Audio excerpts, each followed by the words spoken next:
Progress. Okay, well, here we go. This is going to be segment number 2 of our last day's uh, Bible study, and we're going to talk about the age of empires here in this prophecy. And one thing I can tell you, last week we looked at the tribulation prophecy, and in that we really saw how God had established this specific 7-year period at some time in the future where an evil man is going to come, a prince is going to come and make a covenant with many for 7 years, and it's going to be destruction and tribulation. It says it will end with a war. Of course, we know that to be the Battle of Armageddon, and then at the end of the war, the Most Holy One will be anointed. And so we see the end of the tribulation when Christ's kingdom is reigned in. Now, the prophecy we're going to look at today talks about empires. Now, Daniel's in Babylon. Judea had been destroyed by Babylon. They had been taken captive. And so they're in Babylon. Babylon at this point in time was the very first empire, national empire. And so there was no way for anybody to know that there was going to be more. But Daniel, in this dream that Daniel was able to interpret, God prophesied these upcoming um, empires. And of course, there was going to be four. Of course, the fourth one was going to be separated, a separated empire. And then the fifth one was going to rise up out of this fourth empire. And it was going to be 10 main kings that control power in this last kingdom. But it said this last kingdom would be overthrown by God's kingdom. So God's kingdom would be reigned in at the time that this last kingdom is destroyed. And so we're going to take a look at that. And I want to begin here, I think, by looking at um, the nation of Babylon, the empire of Babylon. And one of the things I can tell you is that during the Old Testament times, this map over here on this left side, you had all these kingdoms. Aram, Damascus, kingdom of Israel, northern kingdom of Israel, southern kingdom of Judah. You had the Palestines or Philistines over here. Edom, the kingdom of Edom. The Edomites were descendants of Jacob's brother Esau, from Jacob and Esau in the Old Testament. So Jacob's descendants were Israelites, and Edom's descendants, or Isaac's Esau's descendants, were Edomites. So and then we have the kingdom of Ammon and Moab. Of course, Ammon and Moab were the incestuous sons of Lot that Lot had with his daughters when they got him drunk and manipulated him there, and they ended up conceiving and having children, and they were Ammon and Moab. But all of these nations had kings, okay? And then the Babylonians came in and took over. And of course, this is the Gulf right here. This is Israel, the border of Israel, which is what on this map, this right here is the border of Israel. And so this was all controlled by Babylon. There were no kings in this region at this time except the Babylonian king. So this was the Babylonian Empire. And, it's when you go from having all these kings to having none, just one, he was truly an the king of a kingdom. Basically, it was an empire. It wasn't just his nation. It was all these nations that they had defeated and brought into subjection. And so we're going to read now this dream that he had. And as we look at this, oh, I picked the wrong one. Here we go. So we're in Daniel chapter 2, and what happened was he had this dream that King Nebuchadnezzar, and he asked all of his wise men, all of his sorcerers, everybody that he could think of to come, and instead of telling them the dream, he said, "And I want you to interpret it, but I want you to tell me what it is too." And none of them could do it, and so he sent this decree out that all wise men should be slain in verse 13. And of course, they knew Daniel was a wise man. Daniel had already interpreted some things for the king. They had not consulted with Daniel at this time, but this decree went out that all wise men would be slain. Verse 14 said, Daniel answered with counsel and wisdom to Arioch, the captain of the king's guard, which was gone forth to slay the wise men of Babylon. And verse 15, he answered and said to Arioch, the king's captain, why is the decree so hasty from the king? Then Arioch made this known to Daniel. Daniel went in and desired of the king that he would give him time and that he would show the king the interpretation. And Daniel went to his house and made the thing known to Hananiah, Mishael, and Azariah, his companions, and they would desire mercies of God of heaven concerning the secret. And Daniel and his fellows should not perish with the rest of the wise men of Babylon. Then that secret was revealed to Daniel in a night vision, and Daniel blessed the God of heaven. And so they had this whole time of prayer and considering and waiting for God to reveal these things. And so God revealed this. And of course, we see here later in Daniel, we're going to pick up verse 24, says, Daniel went to Arioch and who the king had ordered to destroy the wise men of Babylon, and went and said thus to him, destroy not the wise men of Babylon. Bring me in before the king, and I will show the king the interpretation. And Arioch brought in Daniel before the king in haste, and said thus unto him, I have found a man of the captives of Judah that will make known unto the king the interpretation. And the king answered and said to Daniel, whose name was Belshazzar, that was his Babylonian name was Belshazzar. Art thou able to make known unto me the dream which I have seen and the interpretation thereof? In verse 27, Daniel answered in the presence of the king and said, the secret which the king had demanded cannot the wise men, the astrologers, the magicians, the soothsayers show unto the king, but the God of heaven that reveals secrets and maketh known to the king Nebuchadnezzar what shall be in latter days. Thy dream and thy vision of thy head upon thy bed are these. And so he goes on to tell him the dream. And so it says, as for thee, O king, uh, thy thoughts come into thy mind upon thy bed, what should come to pass hereafter, and he that revealeth secrets maketh known to thee what shall come to pass. And so we're going to go to verse 30 here. It says, as for me, the secret is not revealed to me for any wisdom that I have more than any living, but for their sakes that shall make known the interpretation of the king, and that thou mightst know the thoughts of the heart.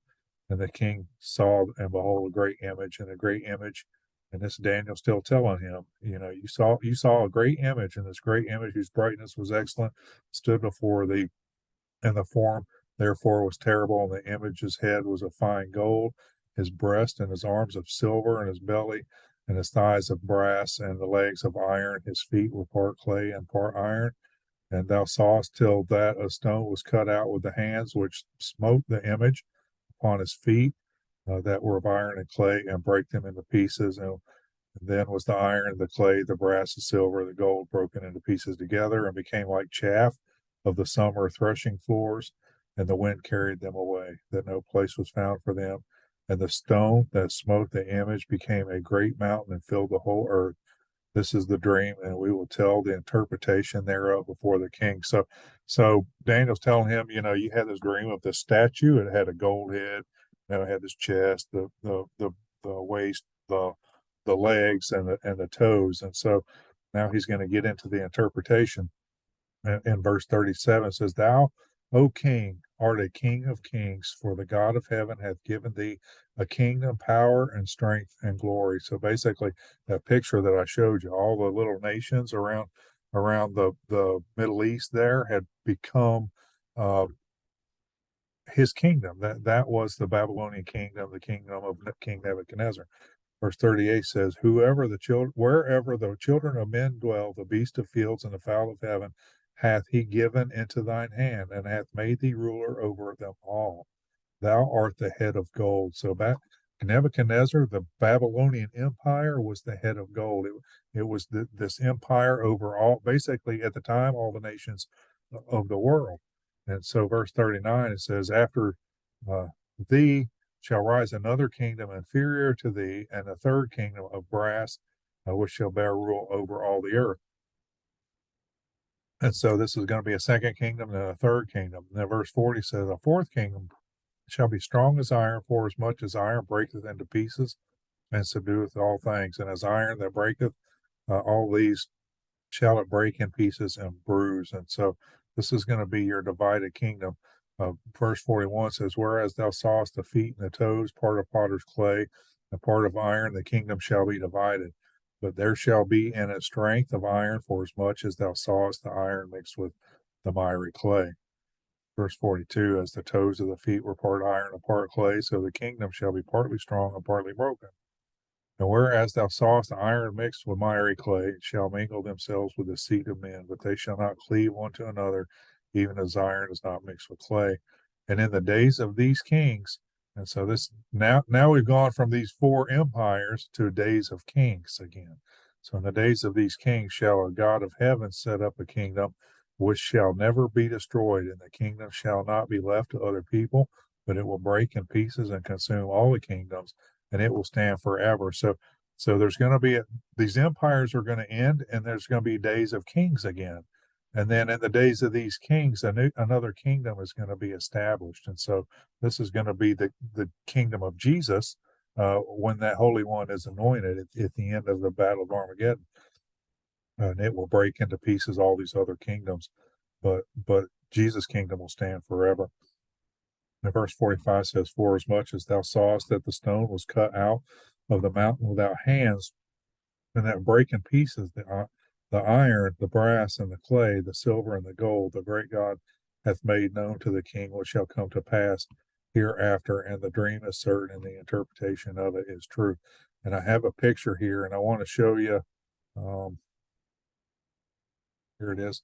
So this is kind of a picture of the statue, and of course you have the head of gold, the chest of silver, the waist of bronze, the legs of iron, and then you have the feet here with the toes, the clay and iron mixed together. So we know the head was Babylonian Empire. It was declared, and we know by history that the Medes and Persians uh, defeated Babylon. Of course, the Persian king killed the Mede king and basically took. So it was basically the Persian Empire.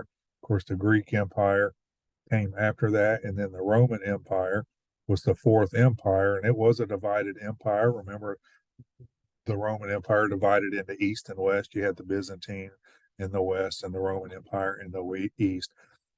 And then at some point, the the empire kind of collapsed into a bunch of nations. So now you have all these European nations and all these European kings, and not all of these nations have kings, like the King of England. You have a king in Spain.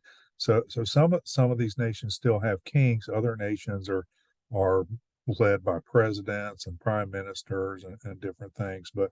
But this empire collapsed into a whole bunch of nations, and the Bible says that at some point 10 kings are going to gather together from this empire. So they're going to be European kings. They're going to band together and try and create a new kingdom. At some point they will unite under one flag, under one banner. They will be four kings will be united under one kingdom, trying to rebuild the Roman Empire, basically.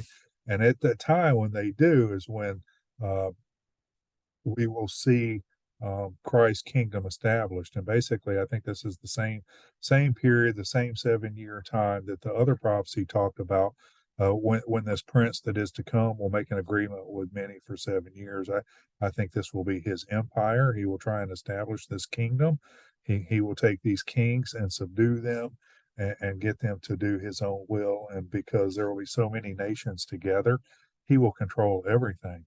But he's going to be a dictator. He's going to kill and maim and harm. And of course, at the same time, during the tribulation period, God will pour out his wrath on the people. And so it's going to be a true period of tribulation. But like the last prophecy, this one defines some point in time in the future. During these empires, you didn't have kings everywhere. I mean, you just the leaders of these empires were the ruling authority, but once these empires cease to exist, now you have all these nations with kings and other leaders, and so now this last kingdom can come up because it is going to spring up out of these 10 different nations, and so it's going to happen in the future, and like the other one, I think it's going to happen, coincide with the other event in the future. So I do think this will be the Antichrist kingdom during that tribulation period. And so um, Nebuchadnezzar here saw the following kingdoms. Of course, Babylon, the Medo-Persian kingdom, the Second World Empire. Greece was the Third Roman Empire. And then a fourth empire, we look back at history, was the Roman Empire. Of course, it divided. What Nebuchadnezzar did not see in his vision of world empires was the age of grace, the age of the church that began with Christ's ascension into heaven and the rapture of the church. And so we're going to talk about that, but that is also kind of the same time that you have this age of nations. Of course, the point of the church was to spread the gospel to all the nations. And so the empires kind of had to cease to exist so that the gospel could be spread to all the nations. And now that it has, at some point, these nations in Europe are going to try and rebuild an empire, a world empire. And so events leading to the last days, the vision of the end of Gentile world domination, the former Roman Empire, the Iron Kingdom of Daniel will have 10 horns. That we see 10 kings in Revelation, or 10 horns in Revelation, and it will be they will be the same as these 10 toes, corresponding to the 10 toes that the image Nebuchadnezzar saw. As Daniel considers the vision of the 10 kings that arise among them as a little horn, a king who subdues 3 of the kings so completely that the separate identity of their kingdoms is destroyed. 7 kings are left of the 10, the little horn, who is the prince that shall come. In Daniel 9:26, he is also known as the abomination and the beast of the sea, and he will be the head of this newly restored world empire.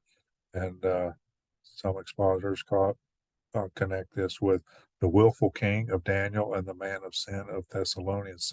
So that this guy is going to come. I mean, this is going to be the Antichrist who is going to come to rule. And so I put together here's my timeline now. I put our empires on here. And so remember last week we talked about the tribulation prophecy, the rebuilding of Jerusalem, the time to the Messiah. The Messiah is cut off until that time when the church is removed from the world and the tribulation period begins. That is somewhere in the future. Of course, we have this Babylonian Empire, Persian Empire, Greek Empire, Roman Empire. We have here where the Roman Empire divided into East and West, and of course the Roman Empire collapsed altogether in 476. And so this time in here is going to be what we'll call the Age of Nations. So what we got coming up, we got to do the Church Age and the Age of Nations, which we'll do to finalize this timeline. But there will be an empire to come, and out of this Age of Nations, where 10 kings will come up, and the ruler will be the same person that is the prince to come in this tribulation. So that's where we're at. Next time we're going to look at the church age, and then a week after that we'll look at the Age of Nations. So I hope you enjoyed this, and I look forward to doing more. Well, thank you a lot, and God bless you.